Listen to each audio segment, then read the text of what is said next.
What up, what up, what up? It's your man TechMind coming at you with another banger that could put some money in your pockets. Now, before we start, y'all, please don't forget to hit that like button, hit that subscribe, and don't forget to hit the notification bell. And this is why, y'all, because sometimes I only get these joints maybe 20 or 30 minutes before they're about to launch. This joint is called the BUSD Hunt, y'all. And it's about to drop, as you can see, in about 20 minutes. So I'm about to get this out to y'all as quickly as possible.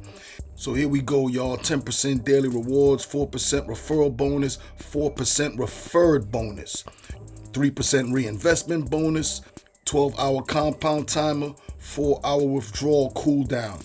Basically the same as the crop farm, y'all. But this joint is coming out in a few minutes. You know, it's a fork.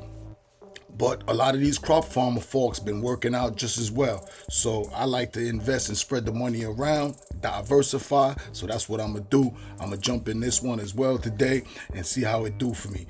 Y'all know what it is, man. If y'all know anything about the crop farmers, it's the same. I ain't got to be doing a whole bunch of explaining. So I'm going to just drop this joint. I'm going to try and jump in here as soon as this joint launches in about 20 minutes. And I'm going to try to shoot this video out to y'all real quick so y'all can decide whether y'all want to have a little time. Come on over here, do your own research. Remember, this ain't no financial advice. This is just me showing y'all what I'm doing. If you see me doing what I do and you like what I do and you want to do it too, the link is in the description for you. You understand me? Remember, y'all, these are high-risk DeFi dApps. Never invest more than you can afford to lose. Quick one, y'all. Just want to get this out to y'all. Peace out.